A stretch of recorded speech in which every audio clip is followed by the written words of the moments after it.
There are nations born in peace, but America was born from fire. Before there was the United States of America, there were only 13 small colonies along the Atlantic coast, where people had come from Europe in search of freedom. They carried with them the dream of owning their own lives, of believing in their own God, of living the way they chose. But they soon realized that this freedom was only an illusion, for above their heads still hung the crown of England, with its decrees, its heavy taxes, and the coins they were forced to pay to a king who had never set foot on this land. In 1773, a group of rebellious Americans threw British tea into Boston Harbor, an act that seemed small, yet it thundered like lightning across a silent sky. A cup of tea fell into the water, and an empire trembled. Within a few years, ordinary people, farmers, blacksmiths, tavern keepers, printers, transformed into soldiers, willing to die for something they had never truly known: real freedom. Blood was shed at Lexington, guns roared at Concord, and the world was never the same again. Amid the smoke and fire of war, a quiet man rose, George Washington. He had no strong army, no wealth, no experience in war, but he had something the mightiest empire on earth could not understand: an unshakable belief that freedom was the destiny of mankind. When the Declaration of Independence was proclaimed in 1776, the words of Thomas Jefferson echoed like an immortal oath: "All men are created equal, and are endowed by their Creator with certain unalienable rights. Among these are life, liberty, and the pursuit of happiness." It was not merely a declaration. It was the solemn vow of all humanity. Yet freedom has never been a free gift. To win it, America paid in blood, in hunger, in the bitter winters of Valley Forge. There, bare feet bled in the snow as they marched on, because they believed that tomorrow a new nation would be born. And when the drums of victory sounded at Yorktown, they had won what they had dreamed of. But no one knew that this victory was only the beginning of a longer journey, a journey for America to define itself. For the freedom they had gained for themselves did not yet belong to everyone.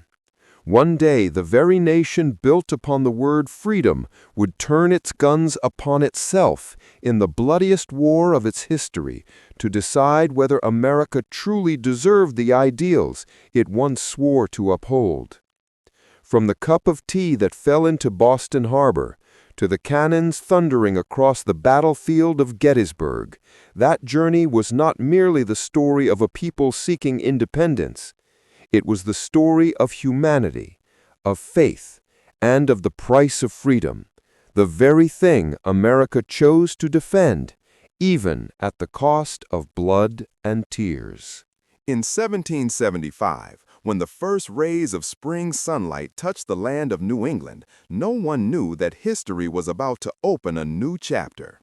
In the two small towns of Lexington and Concord, where narrow dirt roads wound between the fields, people heard the urgent sound of galloping horses and a shouted warning echoing through the morning mist: "The British are coming!" Only a few hours later, the first gunshot rang out. It was the shot that shook the world, marking the beginning of the American Revolution. Farmers, blacksmiths, printers, and ordinary merchants now stood with guns in hand before the professional army of the world's most powerful empire. They did not fight for honor or wealth, but for something they had never truly known: freedom. Behind the battle lines stood a tall, quiet man with steadfast eyes, George Washington, whom the Continental Congress had entrusted with the command of the entire army. He had no proper uniforms, no treasury to support him. Many soldiers wore torn shoes and ate hard bread. But in their hearts, they held something the British could never understand: an unbreakable will. Washington understood that victory did not come from weapons alone, but from faith. He ignited that faith in every soldier. They fought in the cold wind, in the mud, and in hunger, driven by a simple belief: that their children and grandchildren would live in a free land. The Battle of Bunker Hill in 1775 was a crucial milestone. Though driven from their position, the colonial troops inflicted heavy losses on the British. Their famous words after that battle echoed across the colonies: "We may lose, but we are not afraid." A year later, in July 1776, in a small building in Philadelphia, the air was thick with tension and expectation. 35 men representing the 13 colonies argued endlessly over a document that would change their destiny forever. Thomas Jefferson, a young man from Virginia, sat in the corner, his hand trembling slightly as he wrote. The words he put down would echo through the centuries. All men are created equal. They are endowed by their Creator with certain unalienable rights. Among these are life, liberty, and the pursuit of happiness. It was not merely a political declaration. It was the oath of a nation. When the Declaration of Independence was adopted on July 4, 1776, church bells rang across towns. People cheered, lit torches, and sang. But amid the joy, Washington knew that the road ahead would be long and filled with fire and blood. The war entered a brutal phase. The British landed in New York with tens of thousands of troops, their mighty fleet stretching across the water. Washington and his army were forced to retreat south in the freezing wind. Many soldiers deserted, others fell from hunger and cold. But then, on Christmas night in 1776, when all hope seemed lost, Washington struck back. In the dark night, he led his men across the frozen Delaware River, launching a surprise attack on the British Hessian mercenaries at Trenton. The victory was small, but it rekindled a dying flame of hope. It proved that even when cornered, Americans could still win. The following years were filled with hardship. At Valley Forge in the winter of 1777, the cold cut like knives, hunger drove men to eat tree bark, and their torn shoes barely covered their feet. Yet in the darkest days, Washington walked among his troops, speaking words simple yet profound. "If we fall today, our children will live forever in chains. But if we stand firm, they will live free forever." Those words became a fire that warmed thousands of hearts. And then fortune smiled upon the Americans. France, England's old enemy, decided to recognize the independence of the United States and send military aid. With French support, the Continental Army gradually turned the tide. The war dragged on for years, but at last, destiny arrived.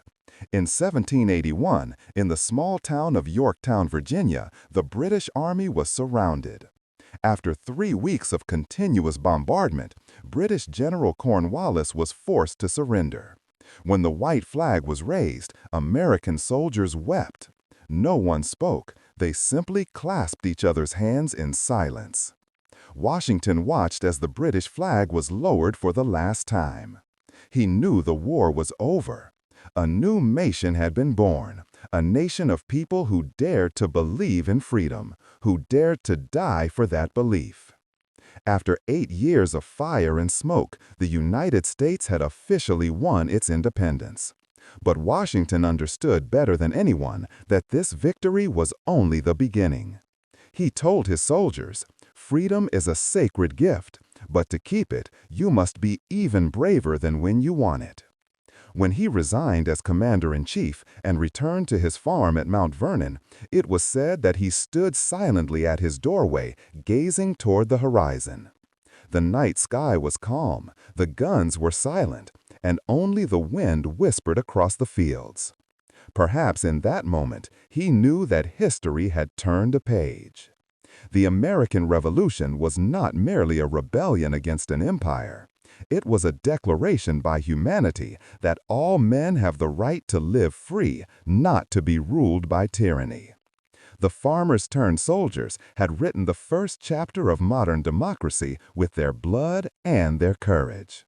From Lexington to Yorktown, from the first gunshot to the final surrender, that war not only changed the fate of 13 colonies, but also changed the world. A young nation had proven that when people believe in freedom, they can defeat even an empire. And so, from the ashes of war, America was born. A nation built not on power, but on ideals. Yet the road ahead was still long, for the freedom they had won that day was not yet for everyone. In the darkness after victory, the first cracks of another conflict began to appear. A war that would decide whether America truly deserved the ideals upon which it was founded. The revolution had ended, but America's journey to find true freedom had only just begun. After the smoke of the Revolutionary War slowly faded, the colonial soldiers returned to their barren lands, carrying with them a question that had never been answered. Who are we now? Are we 13 separate states, or are we one united nation? Victory had brought freedom, but freedom did not automatically bring order. The young United States, with just over 3 million people, fell into chaos. The currency lost its value, debts piled high, and the states quarreled over taxes, power, and borders. Each acted like its own country, while the Union existed only in name. Many began to wonder whether the revolution had merely replaced one king in London with 13 small kings in America. Amid this crisis, the Founding Fathers gathered in Philadelphia in the summer of 1787. They came from different regions with different interests and beliefs, but they shared one fear. Without a new constitution, America would collapse before it could grow. George Washington, the hero of the Revolution, was chosen to preside over the convention. Under the sweltering dome of Independence Hall, 55 men debated every clause, every word, every concept of power and liberty. James Madison, known as the father of the Constitution, tirelessly drafted the framework for the new government. He understood that America could not live forever on the emotions of the Revolution.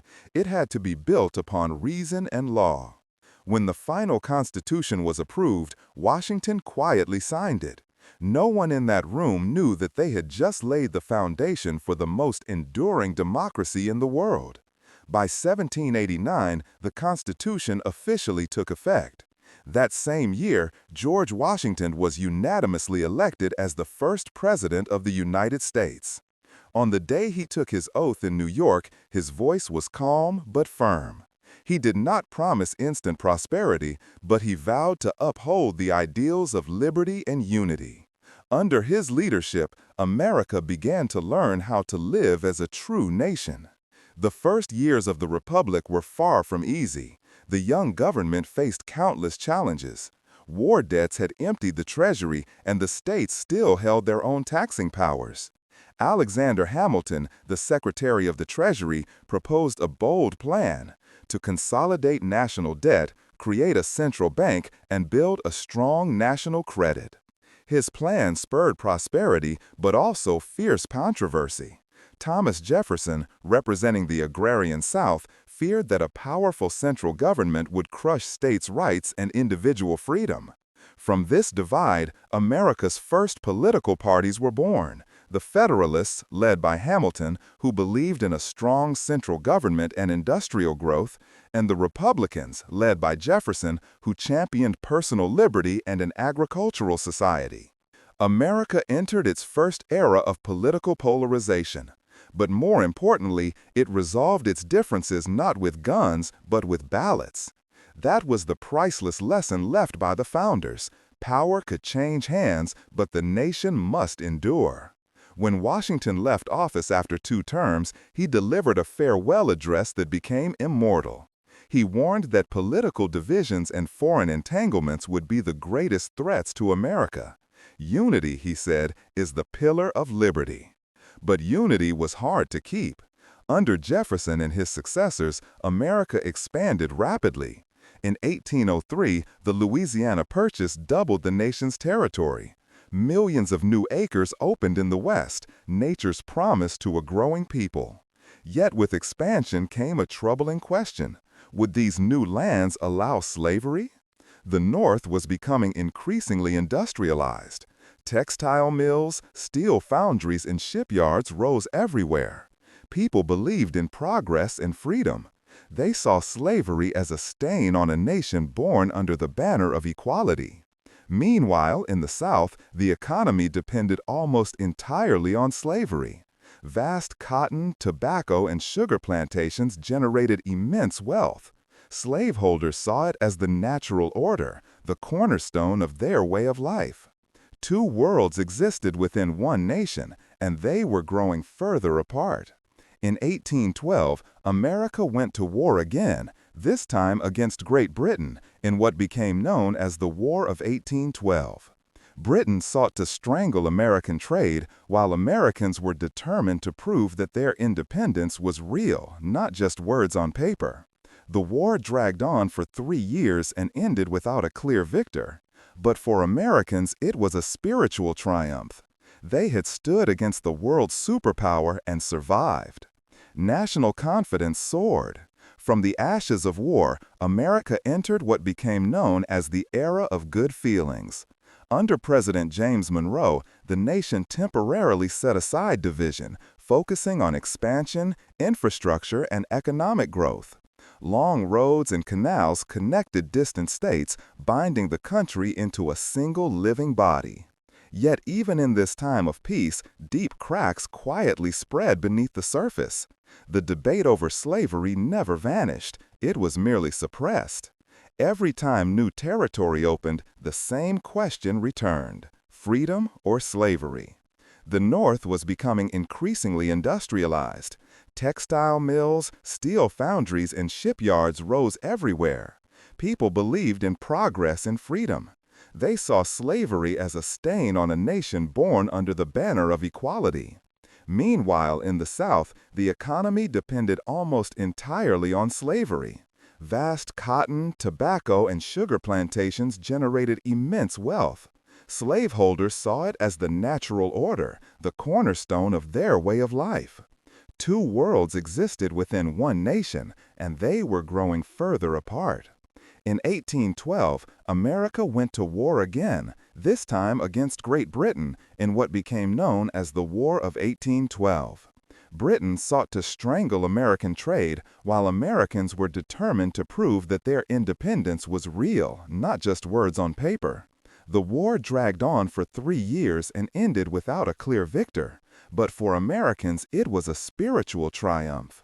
They had stood against the world's superpower and survived.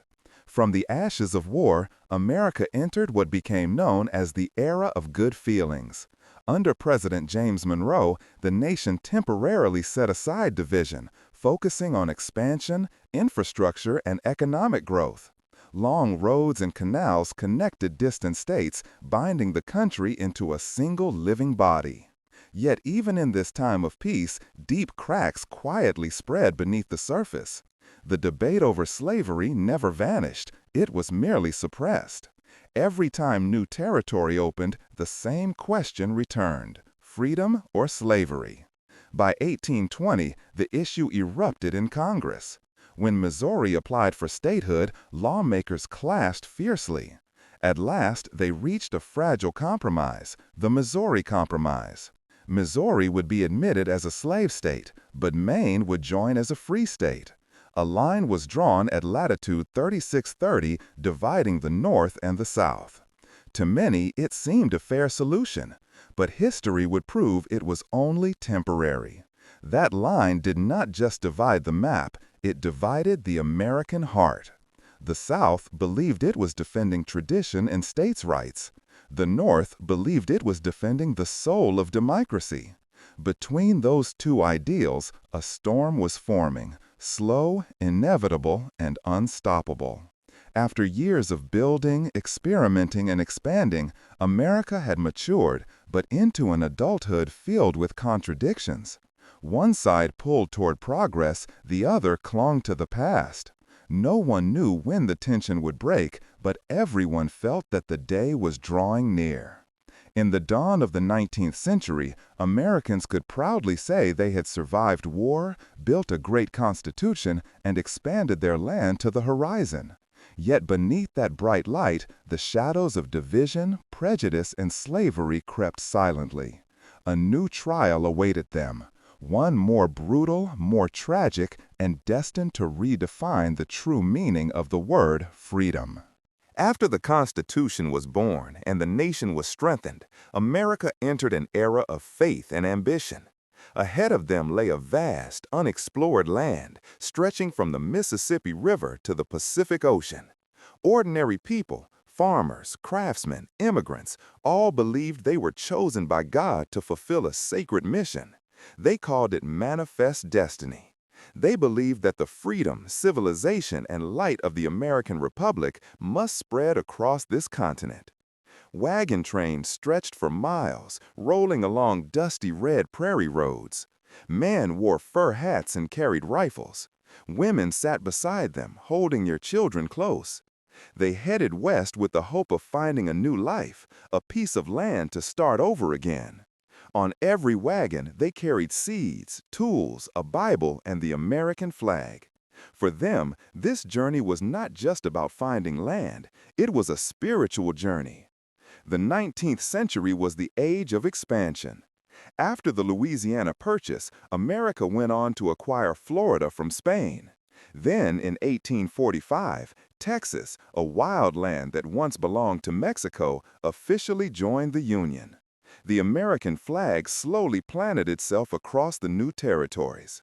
But with every inch of land gained, an old question arose again. Would this be free soil or slave soil? As Americans moved westward, they were not alone. Hundreds of Native American tribes had lived there for thousands of years. But to the U.S. government, that land was considered empty. The Indian removal policy was enacted under President Andrew Jackson. Tens of thousands of Native Americans were forced from their homelands, walking thousands of miles westward in the freezing winter. Many died along the way. History remembers that journey by a painful name, the Trail of Tears. Meanwhile, the South grew rich from cotton and slavery. Eli Whitney's invention of the cotton gin caused the demand for slave labor to skyrocket. Plantation owners became the new kings of the South, controlling both the economy and politics. They saw slaves not as human beings, but as property. The North, however, was completely different. Cities like New York, Boston, and Philadelphia became centers of industry and commerce.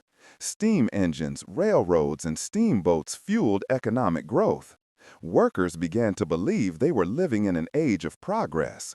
They read newspapers, listened to speeches, and increasingly opposed slavery. Two regions, two ways of life, two beliefs were moving in opposite directions. Then, in 1846, America went to war with Mexico. The official reason was a border dispute, but beneath that lay the hunger for expansion. The war ended quickly. The U.S. won, seizing a vast territory that includes today's Texas, California, Arizona, Nevada, Utah, and New Mexico. Once again, America's map expanded, and once again, the old question reemerged, clearer than ever. As Congress debated the new territories, the argument grew fierce. The South wanted slavery allowed in the new states. The North opposed it, claiming it betrayed the spirit of the Declaration of Independence. Henry Clay, the architect of compromise, tried to hold the fragile balance. But history seemed to have reached a point where compromise was no longer enough. In that tense atmosphere, in 1848, one discovery changed everything. Gold was found in California. Hundreds of thousands of people from around the world rushed west.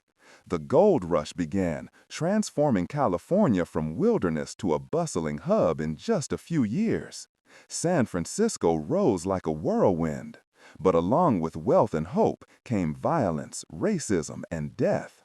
Native tribes were driven out, Chinese laborers were scorned, and the strong took everything for themselves. When California applied to join the Union in 1850, it chose to be a free state without slavery. This enraged the South. A new compromise was struck, the Compromise of 1850. California would be free, but in return, the South gained the Fugitive Slave Act, which required free states to help capture runaway slaves. The law outraged millions in the North. From that moment, the abolitionist movement spread rapidly. A woman named Harriet Beecher Stowe wrote a novel titled Uncle Tom's Cabin. The story of enslaved people being abused shook the nation's conscience. The book sold millions of copies and became a flame in the hearts of those who opposed slavery. Later, when Abraham Lincoln met Mrs. Stowe, he said, "So this is the little lady who started this great war." In the 1850s, violence spilled beyond the halls of Congress. In Kansas, pro-slavery and anti-slavery settlers clashed in bloody battles. It became known as Bleeding Kansas. Even in Congress, a Southern lawmaker brutally beat a Northern senator with a cane over a disagreement about slavery. America was boiling. Amid the political storm, a new figure emerged, Abraham Lincoln. He was not an aristocrat, not a general, but the son of a humble woodcutter from Kentucky. With a calm voice and unshakable belief in liberty, Lincoln became the symbol of a new generation. When he said, "A house divided against itself cannot stand," the whole nation knew the storm was near. In 1857, the Supreme Court delivered its decision in the Dred Scott case, declaring that black people had no rights of citizenship and that Congress had no authority to ban slavery in any territory. The ruling enraged millions in the North who believed justice itself had been betrayed. In 1859, a man named John Brown, an extremist abolitionist, attacked a federal armory at Harper's Ferry, hoping to ignite a slave uprising. The rebellion failed, and Brown was hanged. But before his execution, he said, "The sins of this nation will not be purged away, but with blood." And he was right. Just 1 year later, in 1860, Abraham Lincoln was elected president. For the North, it was hope. For the South, it was the end. They believed Lincoln would abolish slavery and destroy their social order. One by one, Southern states declared secession, starting with South Carolina. America, after nearly a century of building and expanding, now stood on the brink of collapse. The North said they fought to preserve the Union. The South said they fought for self-determination. But deeper still, this conflict was about the soul of the nation, about whether freedom truly belonged to everyone or only to a chosen few. Across the golden fields of California, the snowy peaks of the Rockies, and the wind-blown plains of Kansas, the same people who once built a nation together now faced each other as enemies. And as the sun set in 1860, America held its breath before the coming storm. A war was coming, one that could not be avoided. A war that would decide whether the United States of America would endure or remain just an unfinished dream in the pages of human history. After nearly a century since the Declaration of Independence was signed, America had become a nation of opportunity, of hope, and of dreams. From the East Coast to the far West, millions rushed to explore, build homes, farm, open factories, and construct railroads, creating an unprecedentedly powerful nation. But behind that glory, a crack was slowly widening, and it would soon tear the country in two. That crack was called slavery. In the North, industry was booming. Machines replaced human labor, factories sprang up like mushrooms, and the spirit of freedom spread. They believed that labor should be paid for, that no one had the right to own another person. But in the South, where fertile land stretched endlessly and white cotton blanketed the horizon, the economy depended entirely on the labor of millions of black slaves. These people were treated as property, bought, sold, beaten, and stripped of their very souls. The difference was not only economic, but also ideological. Southerners believed they were defending their traditional way of life, that slavery was a natural part of society. Northerners, on the other hand, saw it as a sin against humanity. These two beliefs collided like opposing winds, and the fate of America became only a matter of time. In 1860, when a tall, thin man with sorrowful eyes named Abraham Lincoln was elected president, that smoldering fire burst into flame. Lincoln did not intend to abolish slavery immediately, but he believed that America could not remain forever divided between half free and half slave. For many in the South, that was a declaration of war. Just months after Lincoln took office, South Carolina declared its secession from the Union. Then came Mississippi, Florida, Alabama, Georgia, Louisiana, and Texas. They formed the Confederate States of America, with their capital in Richmond, Virginia. Their leader was Jefferson Davis, a former U.S. Senator. And so, in April 1861, at Fort Sumter, the first shots of the American Civil War were fired. In an instant, America, the nation that had prided itself as the symbol of freedom, was split in two. One side fought to preserve the Southern way of life, while the other fought for the ideal that all men are created equal. American blood began to spill by American hands. The first battles took place in Virginia. The Southern Army, under the command of Robert E. Lee, a brilliant strategist, won a series of victories. He had been invited by Lincoln to lead the Union Army, but out of loyalty to his home state of Virginia, he chose to side with the South. It was a decision history would never forget. Meanwhile, the North fell into chaos. Its army lacked experience, its weapons were outdated, and its fighting spirit was weak. Many believed the war would end in just a few weeks. But soon they realized this was no small rebellion. It was a storm of blood that would last 4 long years. In 1862, the Battle of Antietam took place in Maryland. Over 22,000 men were killed or wounded in a single day, the bloodiest day in American history. Yet that narrow victory gave Lincoln the opportunity to act. At the start of 1863, he signed the Emancipation Proclamation, declaring that all persons held as slaves in rebellious states are and henceforward shall be free. Though the document did not immediately free anyone, it transformed the war from a political conflict into a fight for human rights. From then on, hundreds of thousands of black men rose to join the Union Army. They fought not only for their country, but for their own freedom. Amid the drums, the gunfire, and the shouts of liberty, they proved that their blood ran just as red as anyone else's. The war was far from over. In 1863, at Gettysburg, two massive armies, North and South, clashed for 3 horrific days. When the smoke cleared, over 50,000 men lay dead or wounded on the blood-soaked fields. Gettysburg became the turning point of the war, the place where America's fate was decided. Months later, President Lincoln came to Gettysburg to attend the memorial service. He spoke for just over 2 minutes, yet that short speech entered history. Government of the people, by the people, for the people, shall not perish from the earth.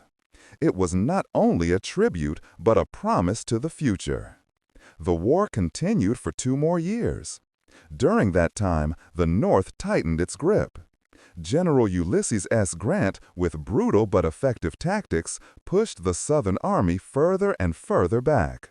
Finally, on April 9, 1865, Robert E. Lee was forced to surrender at Appomattox Courthouse. The Civil War was over. Nearly 620,000 Americans were dead, more than in all other wars the United States has ever fought combined. A whole generation was wiped out. Towns lay in ruins, and countless families had no one left to return home. Yet from those ashes, a new America was born, an America of true freedom. But that victory came at a terrible price. Just days after the war ended, as the nation celebrated with hope, Abraham Lincoln was assassinated at Ford's Theater in Washington, D.C. by a Southern fanatic. The gunshot that night did not just take a man's life, it left a wound deep in the heart of a nation. But Lincoln had fulfilled his mission. He had kept America united, and more importantly, he had made the world believe that freedom is something worth dying for. After the Civil War, Americans began rebuilding from the ruins. The slaves were free, but freedom did not mean equality. They faced discrimination, poverty, and violence for decades to come. Yet the seed Lincoln planted, the belief in equal rights, would grow, so that 100 years later, another black man named Martin Luther King Jr. could stand in a public square and declare, "I have a dream." A dream of an America where the color of one's skin no longer divides mankind. A dream born from the blood and tears of the Civil War, from the gunfire at Fort Sumter, and from the trembling hands of a man who wrote the Emancipation Proclamation. It was the most painful, yet the most magnificent chapter in America's journey, where freedom was not given, but earned, with the lives of those who believed in it. When the final gunpowder smoke cleared over the fields of Gettysburg, when the drums of war fell silent, and when the stars and stripes were raised amid the ashes of a devastated nation, America was no longer the America of 1776.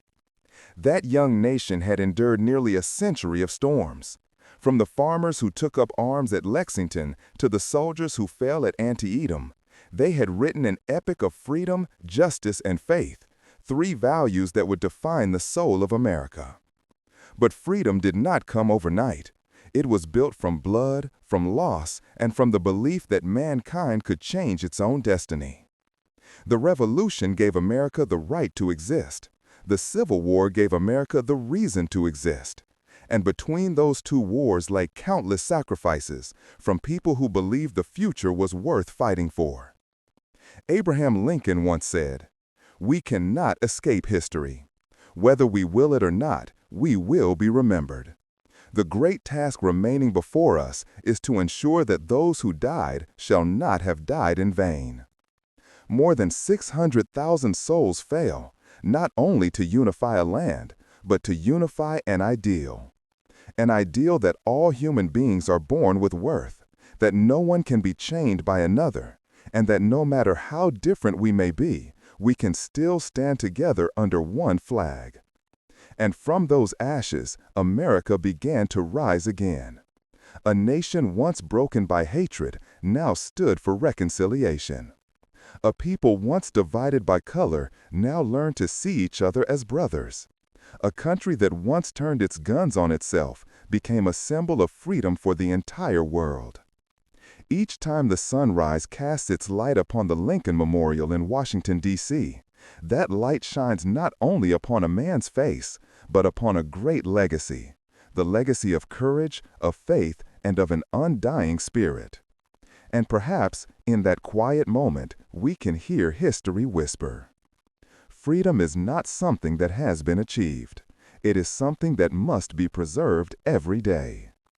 From Boston to Gettysburg, from the Declaration of Independence to the Emancipation Proclamation, America's story has not yet ended.